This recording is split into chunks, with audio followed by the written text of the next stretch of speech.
Sí. Buenos días. Bueno, vamos a empezar la sesión de este miércoles. La sesión a cargo de anestesia general, de F4.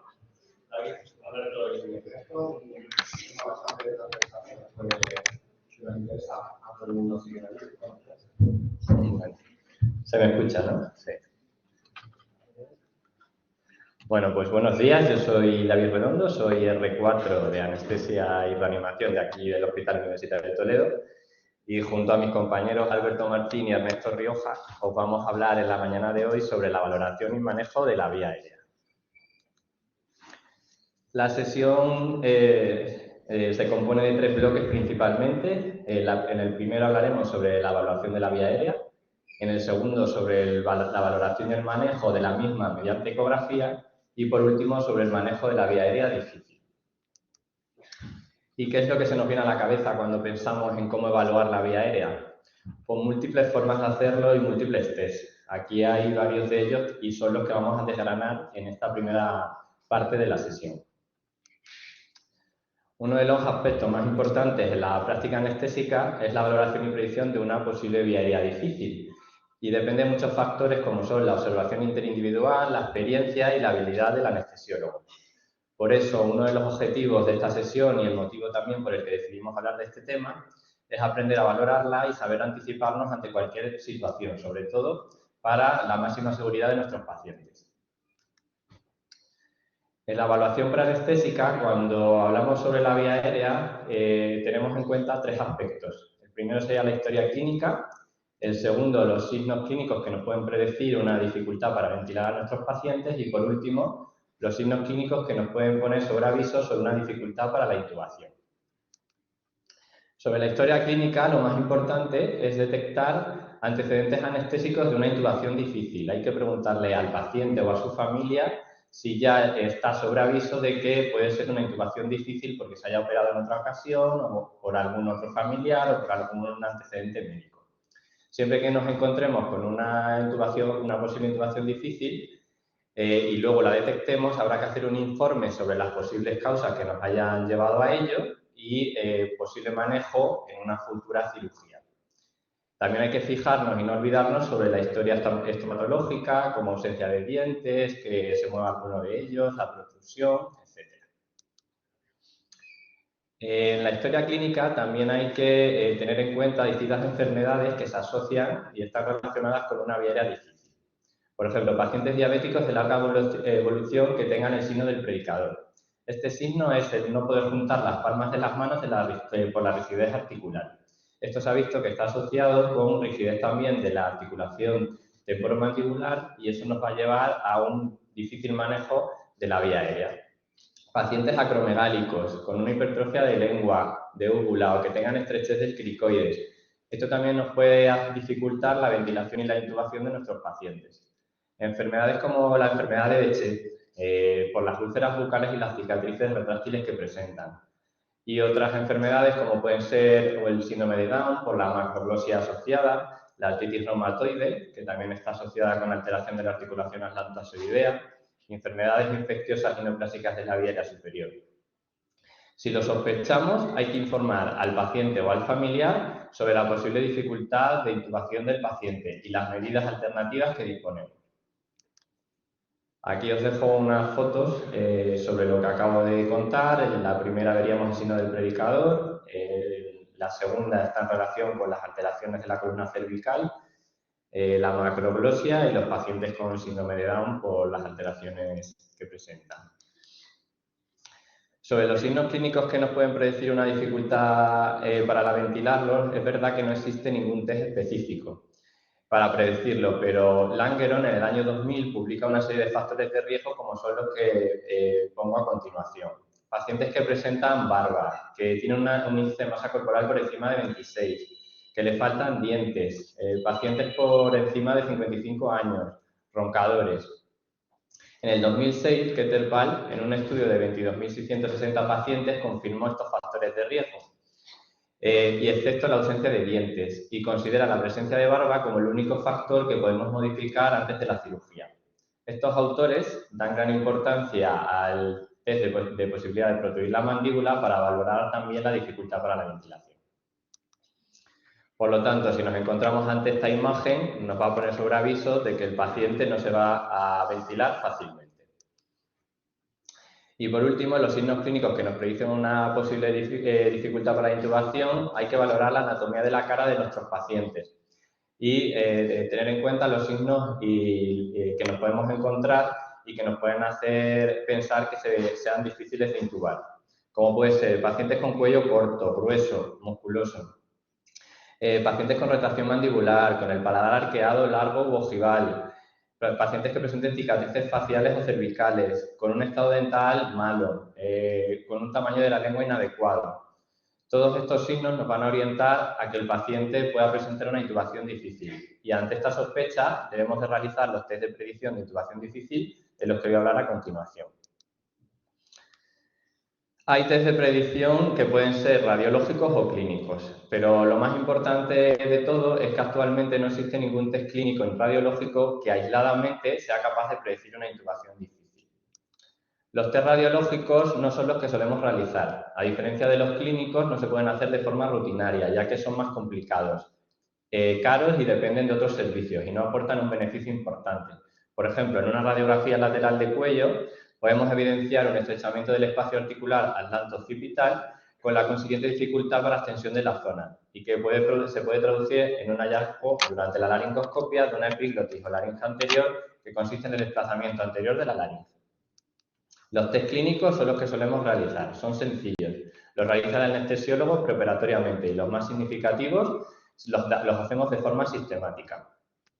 Estos test valoran los aspectos fundamentales del manejo de la vía aérea, la proximidad de la base de la lengua a la glotis y, por otra parte, el grado de alineación de los ejes que podemos conseguir. El más utilizado es el test de Malampati, que inicialmente fue descrito por Malampati en el 85 con 3 grados y fue modificado posteriormente por Samson y Yang en el 87, añadiendo un 4º grado. Este test se basa en la visión de las estructuras faríngeas con la boca abierta al máximo, en posición sentada y sin fonación. Y serían las que podéis ver en la imagen. Son 4 clases. En la clase 1 veríamos el paladar blando, la úvula y los pirales amigdalinos. En la clase 2 se visualizaría el paladar blando y la úvula. En el 3 el paladar blando y la base de la úvula y en el 4º solo se vería el paladar duro.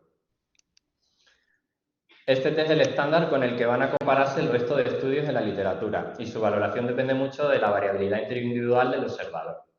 Es el más usado en el manejo clínico para valorar la vía difícil en la mayoría de los hospitales. En el 2006, Mansur publica además que la extensión cráneo-cervical puede mejorar la apertura bucal y este Malampati, por lo que él aconseja siempre realizarla además cuando se aplique este test.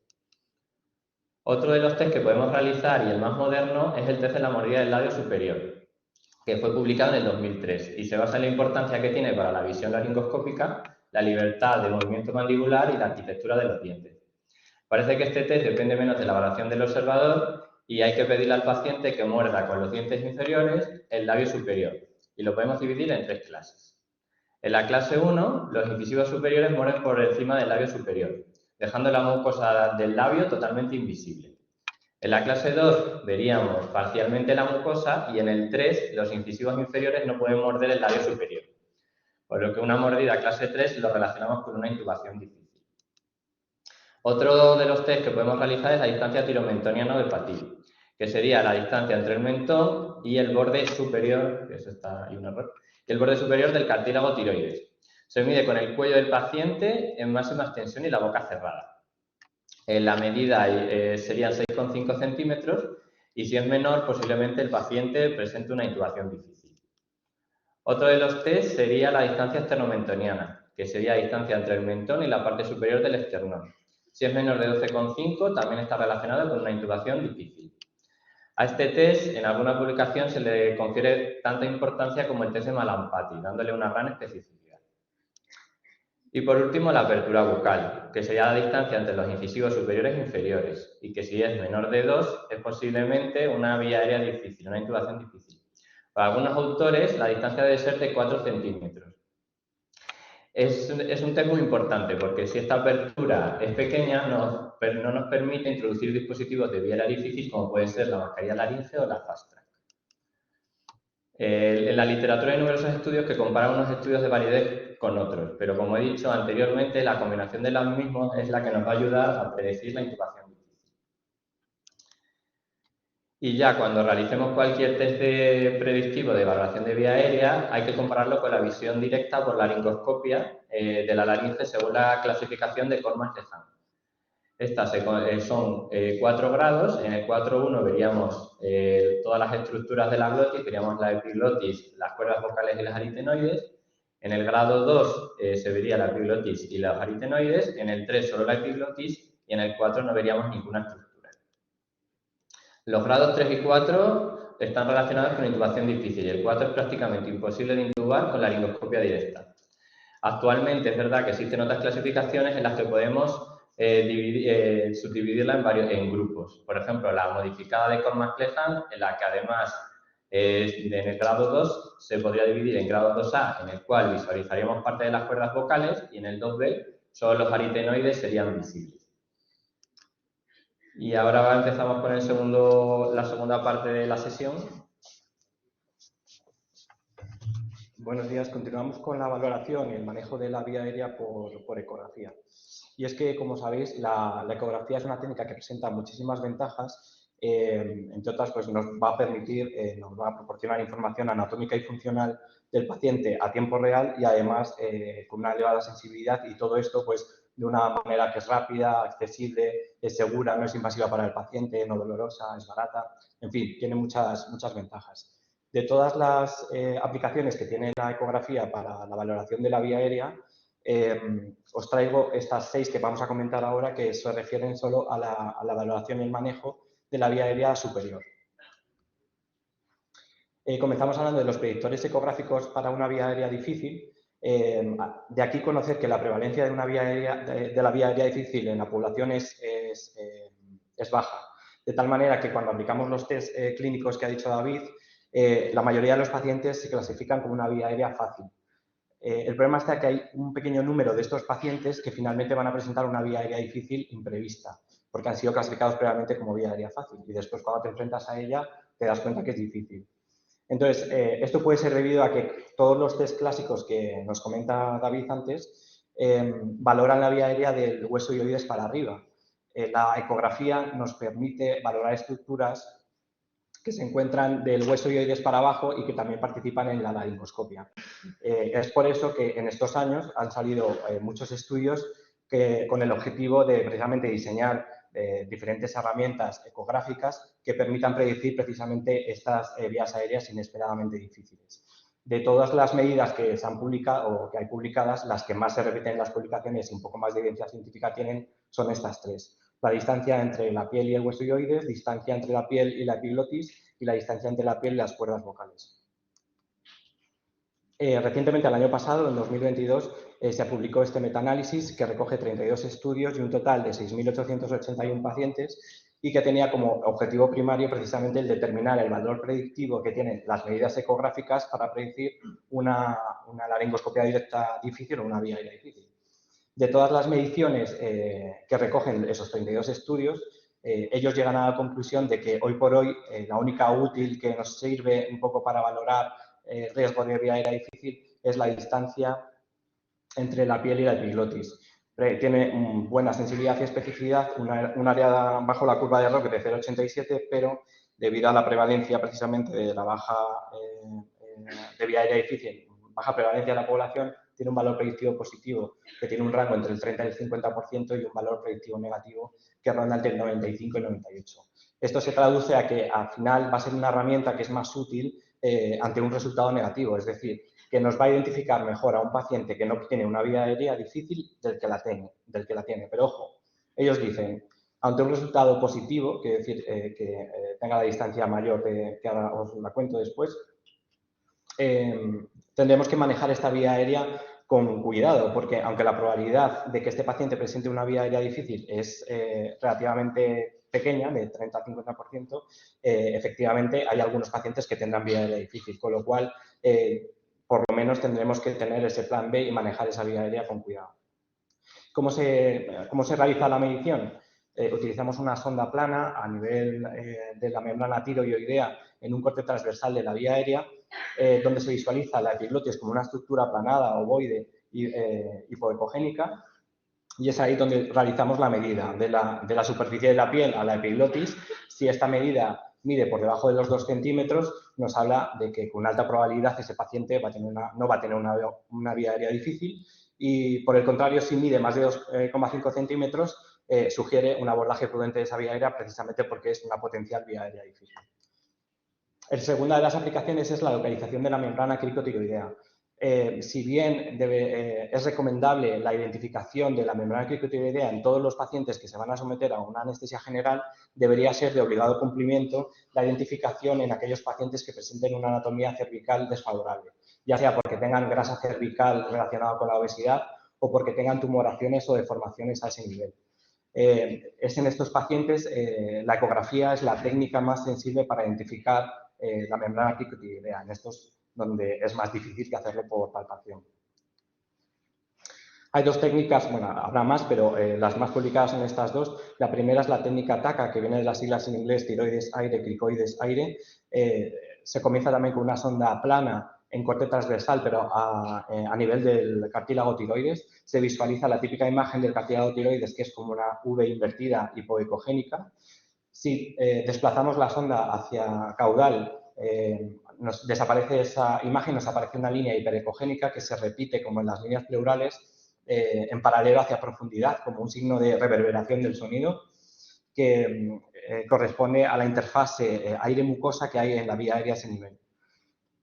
Continuamos hacia abajo desplazando la sonda, nos desaparece esa imagen y aparece una C tumbada hipoecogénica también que corresponde al cartílago cricoides.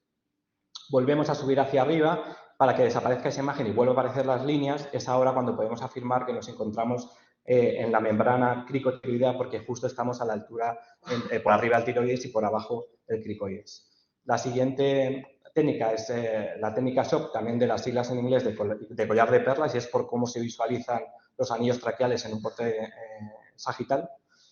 También comenzamos con una sonda plana en un corte transversal de la vía aérea, pero a nivel traqueal, en el hueco supraesternal, visualizando la tráquea, como veis en la primera imagen a la izquierda. Se desplaza la sonda hacia la derecha del paciente hasta que el borde interno de la sonda nos quede en la línea media de la tráquea. Después rotamos 90 grados con el borde libre de la sonda hacia craneal para tener un corte sagital de la vía aérea. Ahí podéis ver el collar de perlas que corresponde con los anillos traqueales, que son las estructuras ovaladas hipoecogénicas, y todas ellas están conectadas con una línea hiperrefringente que corresponde a la interfase aire-mucosa de la tráquea. En ese momento desplazamos la sonda hacia craneal para que nos aparezcan las estructuras que corresponden con el cricoides y con el tiroides. El cricoides lo veremos como una estructura plana, o sea, ovoidea y parecida a los anillos traqueales, pero es más grande y más anterior. Y así es como la diferenciamos del primer anillo traqueal. A su izquierda, una estructura más aplanada y alargada, también hipoecogénica, que corresponde con el cartílago tiroides, aunque a veces se puede ver hiperecogénica en relación a la calcificación de los cartílagos por la edad. La membrana cricotiroidea sería la línea hiperecogénica que une el cartílago cricoides con el tiroides. La siguiente aplicación sería la valoración del estómago lleno en pacientes que tenemos que intubar o necesitamos intubar. Como sabéis, la broncoaspiración de secreciones al árbol bronquial es una complicación muy grave perioperatoria que conlleva una elevada morbimortalidad en nuestros pacientes. Nosotros, a nivel de anestesia, para intentar minimizarlas, esta complicación, intentamos priorizar la anestesia regional frente a la anestesia general. Si no es posible y tenemos que dormir al paciente, pues realizamos una secuencia de inducción rápida o manejamos, cuando vamos a intubar, la maniobra de Shelley, que es comprimir la vía aérea contra el esófago. No ventilamos de forma manual al paciente hasta que no esté aislada la vía aérea. La valoración del riesgo de aspiración que tiene el paciente en la práctica clínica habitual la manejamos o la realizamos con una revisión de la historia clínica y con la anamnesis del paciente si es que está consciente. Y esto, claro, no es del todo fiable muchas veces. Entonces, aquí la ecografía sí que es una herramienta sencilla que permite detectar la presencia o no de contenido alimenticio, la naturaleza del mismo y la cantidad. Y esto es útil en pacientes en los que sospechemos que pudieran tener un estómago lleno. como en pacientes que no cumplen los ayunos, o en cualquier patología urgente o emergente, o en patología del tracto gastrointestinal, en embarazadas o en comorbilidades que sepamos que están relacionadas con un enlentecimiento del vaciado gástrico. La valoración del estómago lleno por ecografía se realiza con el del paciente en decúbito lateral derecho, ya que el decúbito supino, un antro vacío, no nos va a excluir de un estómago lleno. Necesitamos una sonda convex la colocaremos a nivel del epigastrio y en un corte sagital. Así vamos a obtener un corte en el que se va a ver un corte transversal del antro, justo que está por debajo del hígado y anterior al páncreas y a la aorta. Entonces, en las imágenes vamos a obtener pues, 3 escenarios distintos. El primero es el estómago vacío, en el que veremos un antro que está colapsado, pequeñito, con las paredes un poquito más engrosadas, pero muy pequeño, tanto en lateral como en supino. Esto nos habla de un estómago vacío, aquí no habría problema para intubar al paciente. El segundo escenario sería un contenido sólido. Veríamos un antro que está más dilatado, con las paredes más finas y con un contenido que puede ser o homogéneo o heterogéneo, pero siempre más hiperecogénico. Esto nos traduce a que el paciente pues, ha comido hace pocas horas y en este caso deberíamos de demorar la cirugía o la intubación si fuera posible y si no es posible, pues habría que manejar esa vía aérea con la seguridad, ¿no? Con las medidas de seguridad oportunas. El tercer caso sería encontrar un antro que igualmente también está dilatado, las paredes finitas y con un contenido que es anecoico o hipocogénico. Esto se traduce a que está contenido con un fluido que es claro, por eso se ve anecoico. El tamaño del antro es proporcional al volumen gástrico. Entonces, en este caso, lo que tenemos que hacer es evaluar el volumen, cuánto volumen tenemos en el estómago para saber si ese contenido corresponde a la secreción gástrica normal del paciente o por el contrario, un estómago lleno por falta de ayuno. ¿Cómo lo evaluamos el volumen? En ese mismo corte trazamos un área del antro y lo llevamos a esta fórmula que la sustituimos junto con la edad. Nos da el volumen en mililitros que tiene el estómago y lo llevamos a esta tabla. Si se encuentra el volumen en el rango de los azules o verdes que tenéis ahí arriba, son volúmenes de seguridad que nos hablan que es simplemente la secreción gástrica normal, pero el paciente estaría en ayunos, o sea que no tendríamos problema para la intubación. Y si estamos en los rangos de volúmenes en blanco, son volúmenes de riesgo y nos habla de un paciente que no ha cumplido los ayunos y que probablemente tengamos que tomar las medidas oportunas también de seguridad para manejar esa vía aérea.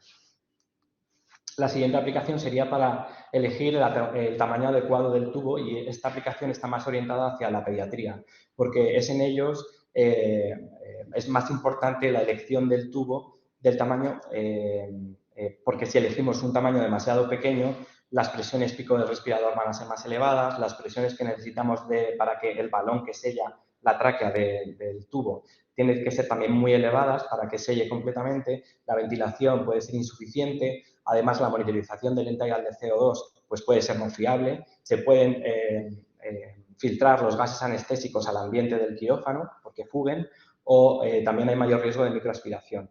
Y por el contrario, si elegimos un tubo demasiado grande, está más relacionado pues, con heridas, úlceras, cicatrices en la vía aérea. Y esto, si se perpetúa en el tiempo, porque es una intubación prolongada, pues tiene mayor riesgo de producirse a posteriori una estenosis subglótica. ¿Cómo elegimos el tamaño adecuado del tubo? Se realiza la medición del diámetro transversal subglótico a nivel del cartílago cricoides. Es en esta zona en la que se hace la medición porque es el área más pequeña, más estrecha del trayecto que tiene que seguir el tubo en la vía aérea superior. Las medidas serían coger entre cara interna a cara interna del cartílago cricoides y se compararía con la pared externa y pared externa del tubo. Esta medida tiene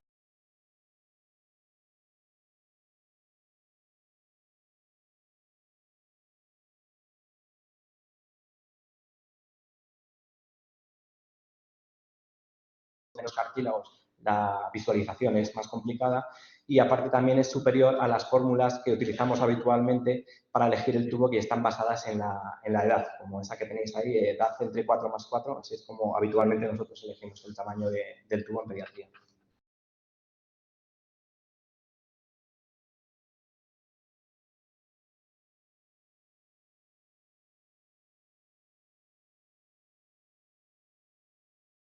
a cambiar.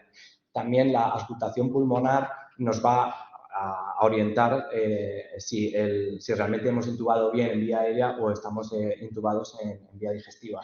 Pero en situaciones en las que no podemos ventilar al paciente porque tenga el riesgo muy elevado de aspiración, o en situaciones en la que no tengamos capnógrafo y sí ecógrafo, como en el área de críticos, o en otras situaciones en las que tengamos muy bajo gasto cardíaco o en situación de parada cardíaca donde no es fiable del todo el capnógrafo, pues ahí la ecografía sí que nos puede echar una mano y ayudarnos a saber si estamos bien intubados o no. Hay dos maneras de confirmar la normoposición del tubo. Una sería durante la intubación, la propia que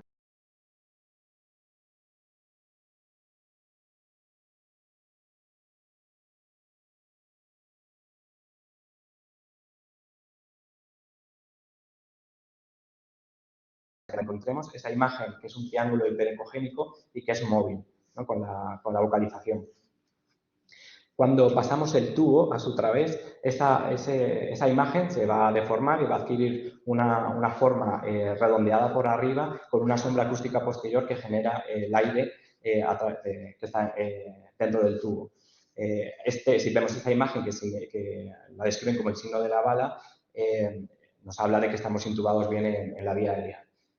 La otra de las maneras es después de la intubación. Realizamos una intubación normal y sin ventilar al paciente cogeríamos una sonda también lineal, pero a nivel, en corte transversal, pero a nivel de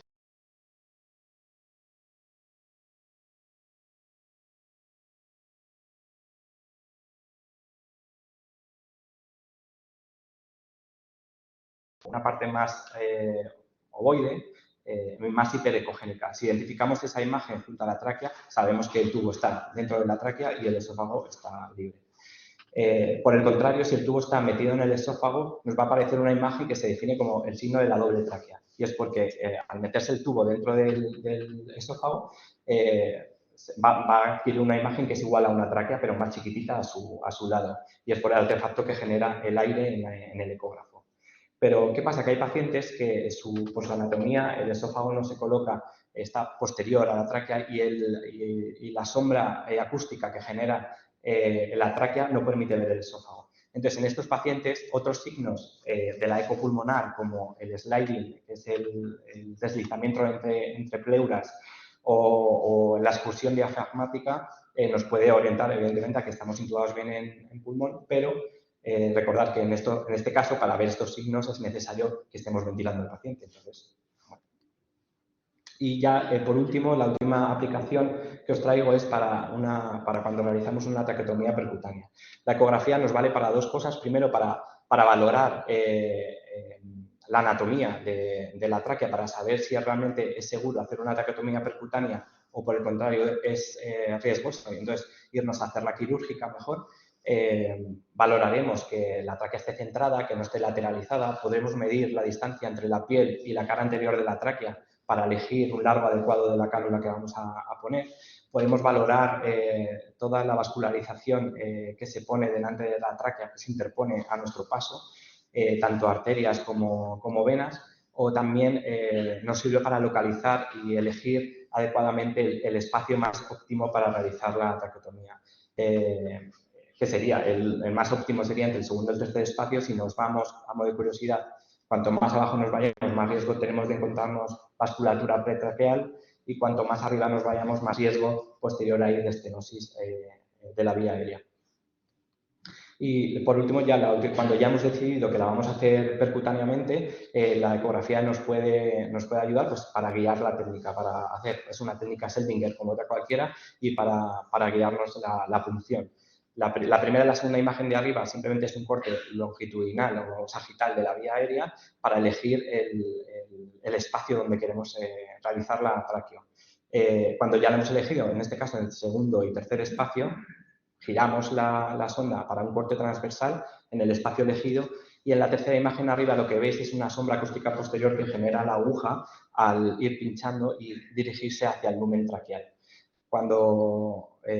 Después, en la imagen de abajo, lo que se ve es cuando ya pasa la guía y a través de la guía pasa el dilatador de la cánula para después, para dilatar los tejidos y después poner la cánula. Y esto era todo lo que os quería contar de la ecografía. Ahora, a continuación, Ernesto os contará un manejo de la vía aérea difícil. Bueno, finalmente ya con esto acabamos un poquito la sesión. Yo os voy a hablar de cómo afrontamos nosotros o cómo manejamos una vía aérea difícil cuando nos enfrentamos a un paciente en quirófano, ya sea prevista o imprevista. De todo lo que os voy a hablar lo he sacado de las guías ASA de 2022, recientemente, que salieron el año pasado justo, ¿vale? Antes de empezar, quería haceros, vamos, nos habéis oído hablar durante toda la sesión vía aérea difícil, manejo de vía aérea difícil. ¿Qué es realmente una vía aérea difícil? Pues bueno, una vía aérea difícil es aquella situación en la que una persona entrenada o cualificada en el manejo de vía aérea se encuentra con una dificultad para una de estas 4 situaciones, ya sea a la hora de ventilar con una mascarilla facial, a la hora de hacer la laringoscopia, que sea una laringoscopia difícil, que fallemos o que sea una intubación difícil, y no solo la intubación, sino también la extubación difícil o que fallemos en la extubación. También cuando nos encontremos dificultad a la hora de ventilar con un dispositivo supraglótico, estos son las mascarillas laringias, o cuando tengamos difícil para rescatar esa vía aérea de una manera invasiva. Todas estas 4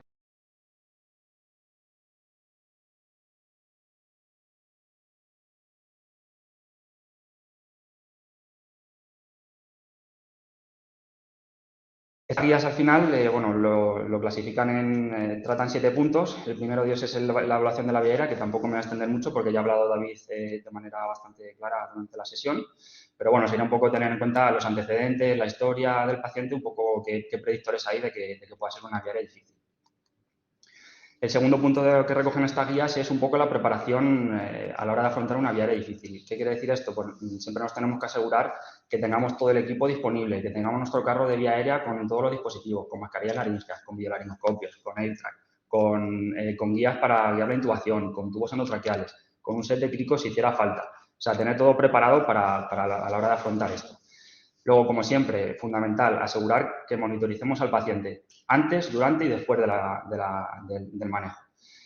Y luego, cuando nosotros sabemos o sospechemos una posible vía aérea difícil, lo que tenemos que asegurar es que tengamos a gente al lado que nos ayude, informar al paciente de los riesgos y luego, muy importante, colocar al paciente de manera adecuada y preoxigenar.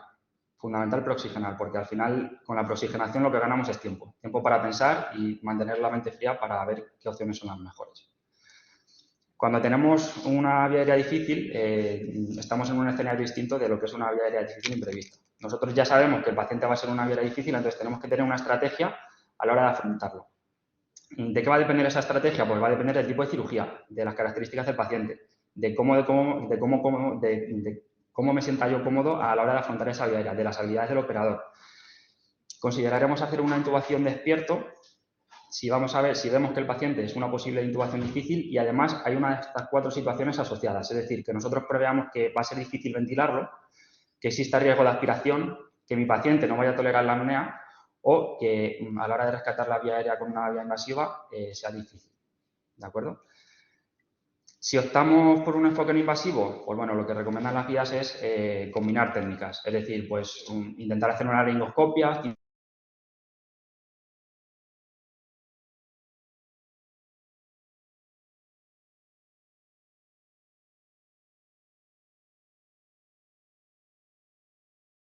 la laringoscopia y el número de intentos, porque al final cuanto más intentos realicemos que no son exitosos, vamos a provocar un edema en la vía aérea que nos va a dificultar posteriormente rescatar el manejo. Luego, importante también lo que dicen las guías es ventilar al paciente después de cada intento, ¿vale? Y como decía antes, en relación un poco con el edema asociado a la vía aérea, limitar el número de intentos. Y nada, y luego el otro enfoque, si abogamos por un enfoque invasivo electivo, cuando me refiero a un enfoque invasivo me refiero a realizar o bien una cricotirotomía o una traqueotomía directamente, que sea realizado por una persona entrenada y cualificada en estas técnicas. Otro escenario distinto es cuando nos enfrentamos a una vía aérea que no teníamos prevista. Entonces, en ese caso, las condiciones cambian. ¿Qué es lo que tenemos que hacer? Pedir ayuda, optimizar la oxigenación. Si tenemos algoritmos, está bien apoyarnos en ello porque nos van a guiar un poco el manejo. Y un poco, cuando tenemos una vía aérea difícil no prevista, pues considerar, lo bueno que tenemos en quirófano es que podemos despertar al paciente. Entonces, considerar el riesgo-beneficio de despertar y restablecer la ventilación espontánea.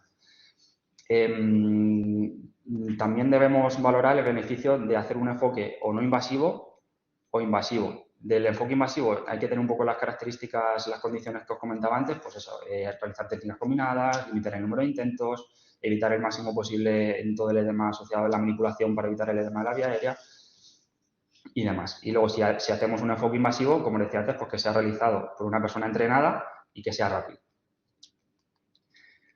El quinto punto que hablan las guías es un poco la confirmación de la intubación traqueal. Se debería comprobar siempre por canografía, es el gol estándar para saber que estamos en vía aérea. Y si existen dudas de que podamos estar o no colocados, pues bueno, podemos determinar retirar un poquito, ver si ventila nuestro paciente o no. Si no ventila, pues estaremos en otro escenario, retiraríamos el tubo e intentaríamos rescatar con otro dispositivo. Tan importante como intubar es el proceso de extubación ante un caso de vía aérea difícil. ¿Vale? Si ya nos cuesta intubar, pues hay que elegir muy bien el momento en el que nosotros tenemos que quitar el tubo. Para eso lo mismo, hay que tener una estrategia previa. Hay que evaluar la preparación del paciente, tener siempre ayuda disponible y el momento y lugar adecuados. Esto es un poco de perogrullo. Una de las estrategias que se puede seguir es que si a la hora de extubar podemos dejar una guía a corto plazo, quitar el tubo y dejar esa guía, porque a través de esa guía, si el paciente se nos complica o hay que volver a intubarlo, pues ya tenemos la guía, ya tenemos el camino hecho para meter directamente el tubo e intubarlo directamente. Como siempre también, bueno, pues hablaré un poquito del riesgo-beneficio de hacer una traqueoquirúrgica, si vemos que se nos puede complicar, y usar oxígeno de manera complementaria. Y por último, el último punto que hace referencia en las guías es un poco la continuidad en los cuidados. Pues bueno, pues, como decía antes, para evitar todo el edema asociado, si ha habido mucha manipulación en la vía aérea, pues se pueden utilizar corticoides y lo que es fundamental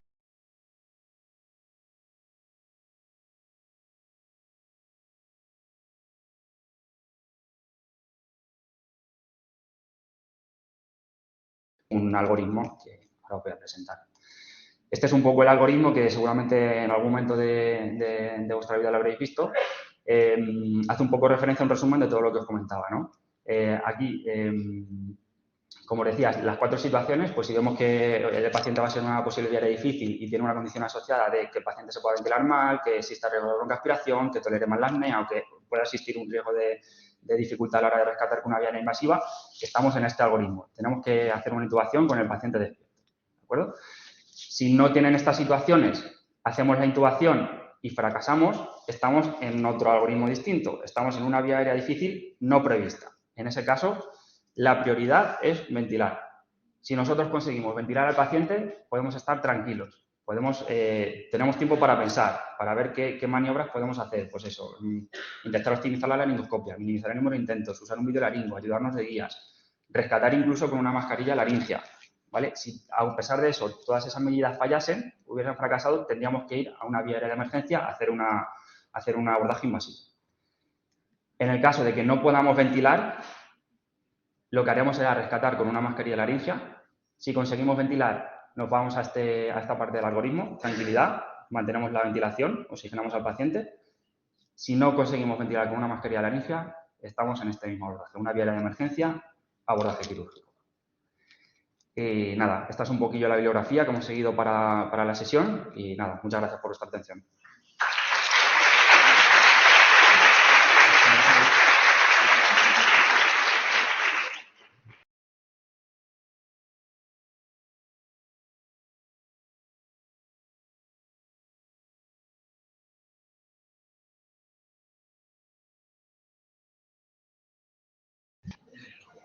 Bueno, en primer lugar, felicitaros por parte de la gestión, ha sido magnífica en los puntos y en las cosas. Quería hacer una pregunta muy práctica. Chicos, por favor, está hablando una persona, vamos a terminar la sesión general. Cuando Gracias. acudimos a una consulta preanestésica, me imagino que es una consulta preanestésica general donde se pasan los test clínicos. Supongo que tenéis al lado una consulta donde se hace la ecografía, que no en todas las consultas se dispone la ecografía. ¿Cómo lo hacéis esto en la práctica para identificar a priori, para que el anestesista que lo vaya a operar ya sepa en la situación en el mundo real?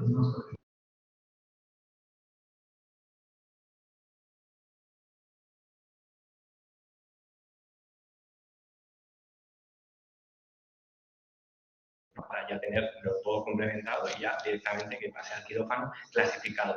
Pero esto no ocurre. Hoy por hoy los test ecográficos no tienen del todo, o sea, no tienen la evidencia todavía, hoy por hoy, como para implementarlos en la evaluación preanestésica.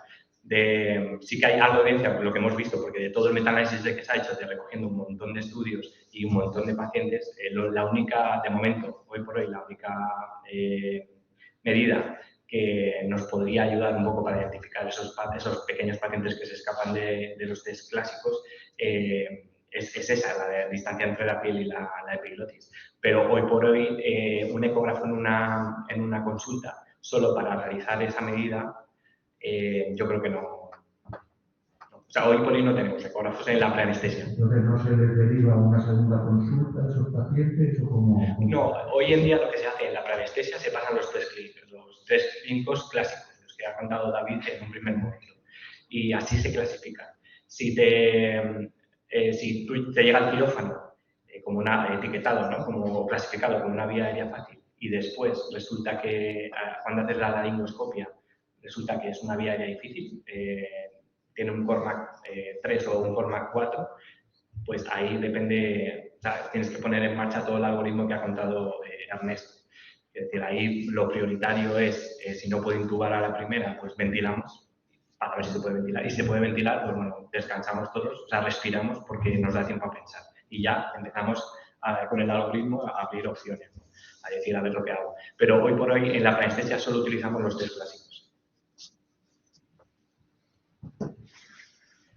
¿Alguna pregunta más? Nada, pues de nuevo, bueno, chicos, una sesión muy completa. Gracias a todo el mundo, nos vemos el miércoles que viene.